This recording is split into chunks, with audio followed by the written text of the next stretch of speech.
মৰমৰ ছাত্ৰ-ছাত্ৰীসকল, আজি তোমালোকৰ বাবে ক্লাছ 5ৰ আমাৰ পৰিৱেশ নামৰ চেপ্টাৰ নম্বৰ 3 বতৰ নামৰ পাঠটোৰ সকলো পাঠভিত্তিক প্ৰশ্ন উত্তৰ তোমালোকৰ বাবে লৈ আহিছোঁ।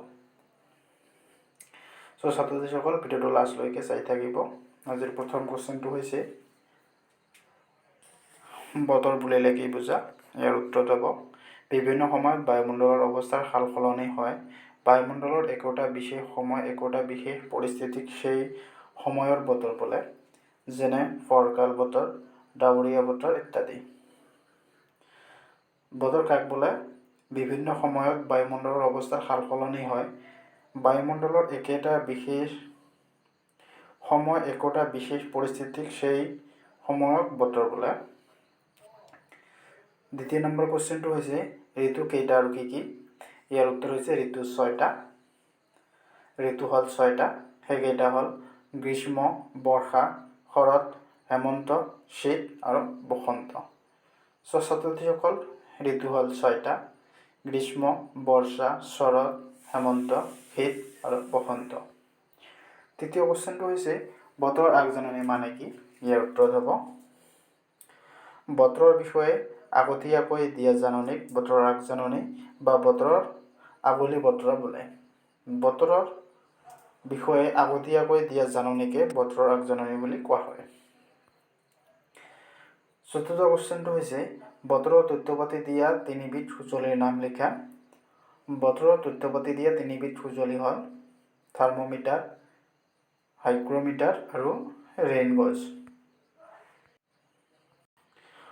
5 নম্বৰ কুৱেশ্যনটো হৈছে কোনটো বিভাগে গোটেই দেশখনৰ বাবে বতৰৰ আগজাননী প্ৰস্তুত আৰু প্ৰচাৰ কৰে? ইয়াৰ উত্তৰ হ'ব চৰকাৰৰ বতৰ বিজ্ঞান বিভাগে দেশখনৰ বাবে বতৰৰ আগজাননী প্ৰস্তুত আৰু প্ৰচাৰ কৰে। ক অংশৰ লগত খ অংশ মিলাই লিখি হ'ব লাগে।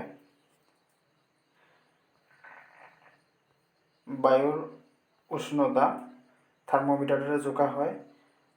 তাৰপিছত বাষ্পৰ পৰিমাণ হাইগ্ৰমিটাৰ, বৰষুণৰ পৰিমাণ ৰেইন গজ আৰু বায়ুৰ গতিবেগ এনিমোমিটাৰ। তাৰপিছতে খালী ঠাই পূৰ কৰা। ইয়াৰ উত্তৰবিলাক আপোনালোকক কৈ আছোঁ। ক নম্বৰ কুৱেশ্যনটো হৈছে গৰম দিনত পাতল কপাহী কাপোৰ পিন্ধিবলৈ বৰ আৰামদায়ক। খ নম্বৰ উত্তৰটো হৈছে বতাহৰ দিশ জুখিবলৈ বায়ু দিগদৰ্শী সূচক নামৰ সঁজুলি ব্যৱহাৰ কৰা হয়। গ নম্বৰ উত্তৰটো হৈছে বায়ু মোজা বতাহৰ দিশ জানিবলৈ ব্যৱহাৰ কৰা হয়। ধুমুহা আহিলে আকাশত বিজুলী ঢেৰেকনি মাৰে আৰু মেঘে গজে। ঙ নম্বৰ উত্তৰটো হ'ল ইণ্টাৰনেটৰ সংযোগ থকা কম্পিউটাৰৰ জৰিয়তে আমি বিভিন্ন ধৰণৰ তথ্য পাব পাৰোঁ। 4 নম্বৰ কুৱেশ্যন হ'ল বতৰৰ আগজাননী কি কি মাধ্যমেৰে দিয়া হয় বা জৰিয়তে দিয়া হয়? ভাৰত চৰকাৰৰ বতৰ বিজ্ঞান বিভাগে বিভিন্ন দেশৰ বাবে বতৰৰ আগজাননী দিয়ে, যেনে ৰেডিঅ', দূৰদৰ্শন আদি প্ৰচাৰ মাধ্যমেৰে যোগেদি বতৰৰ বিষয়ে আগজাননী দিয়া হয়। চমু টোকা লিখিব লাগে ৰেইন গজ। ৰেইন গজ এবিধ সঁজুলি বৰষুণৰ পৰিমাণ জুখিবলৈ ব্যৱহাৰ কৰা হয়। বতৰ বিজ্ঞান কেন্দ্ৰত এইটো যন্ত্ৰ গছ-গছনি বা ঘৰ-দুৱাৰৰ কাষত নাৰাখি মুকলি ঠাইত ৰখা হয়, যাতে বৰষুণ ঠিক পৰিমাণে জুখিব পাৰি। খ নম্বৰটো হৈছে কৃত্ৰিম উপগ্ৰহ। পৃথিৱীৰ পৰা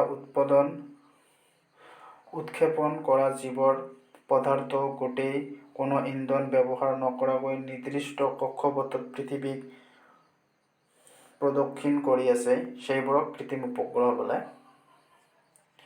মহাকাশ কক্ষপথত স্থাপন আৰু কৃত্ৰিম উপগ্ৰহবোৰৰ মানৱ কল্যাণৰ নিমিত্তে বহুতো উপযোগী কাৰ্যৰ সমাধা কৰে। উন্নত যোগাযোগ ব্যৱস্থা, বতৰৰ আগজাননী দিয়া, প্ৰাকৃতিক সম্পদ অনুসন্ধান, বহিৰ্বিশ্বৰ পৰ্যবেক্ষণ আদি কাৰ্য সমাধা কৰাই মূল উদ্দেশ্য। উল্লেখযোগ্য যে কৃত্ৰিম উপগ্ৰহবোৰত কেমেৰা সংযোগ কৰা থাকেই। কৃত্ৰিম উপগ্ৰহে পৃথিৱীৰ চাৰিওফালে ঘূৰি অৱস্থা এইবোৰত লগাই যোৱা কেমেৰাই বায়ুমণ্ডলৰ ডাৱৰৰ আৱৰণ, বতাহৰ দিশ আৰু বেগৰ পৰিমাণ আদিৰ স্পষ্ট ছবি তুলি বতৰ বিজ্ঞান কেন্দ্ৰলৈ পঠিয়াই দিয়ে। এই কৃত্ৰিম উপগ্ৰহবোৰে অৰণ্য, মৰুভূমি, তুষাৰাবৃত অঞ্চলৰ দৰে দুৰ্গম ঠাইৰ বতৰো পৰ্যবেক্ষণ কৰিব পাৰে। বতৰ বিজ্ঞান কেন্দ্ৰত এই তথ্যবোৰ অধ্যয়ন কৰি বতৰৰ আগজাননী প্ৰস্তুত কৰা হয়। ক নম্বৰ, বতৰ বিজ্ঞান কেন্দ্ৰ। বতৰ বিজ্ঞান কেন্দ্ৰ ভাৰত চৰকাৰৰ এটা বিভাগ। ভাৰত চৰকাৰৰ বতৰ বিজ্ঞান বিভাগে গোটেই দেশখনৰ বাবে বতৰৰ আগজাননী প্ৰস্তুত আৰু প্ৰচাৰ কৰে। আনহাতে কৃত্ৰিম উপগ্ৰহই সংগ্ৰহ কৰি অনা বতৰ সম্পৰ্কীয় তথ্যবোৰ অধ্যয়ন কৰি বতৰ কেন্দ্ৰই বতৰৰ আগজাননী প্ৰস্তুত কৰে। 6 নম্বৰ কুৱেশ্যন হৈছে তোমাৰ ভাল লগা এটা বতৰৰ বিষয়ে 5-4 লিখা। মই ফৰকাল বতৰ ভাল পাওঁ। ফৰকাল বতৰ আকাশত ডাৱৰ নাথাকে, গৰম বেছি হয়, সূৰ্যৰ পোহৰৰ বাবে বস্তুবোৰ উজ্জ্বল দেখি ফৰকাল বতৰ বৰষুণ নহয়।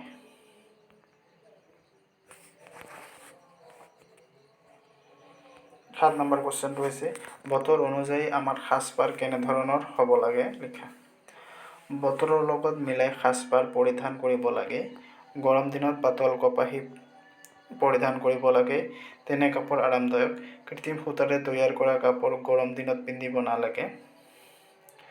খুব বেছি বৰষুণ দিলে বা বতাহ দিলেই আমাৰ ঠাণ্ডা লাগে। তেনেকুৱা বতৰত ডাঠ কাপোৰ পিন্ধা ভাল। শীতকালত গৰম কাপোৰ পিন্ধিব নালাগে, তেতিয়াহে শীতৰ পৰা হাত সাৰিব পাৰি।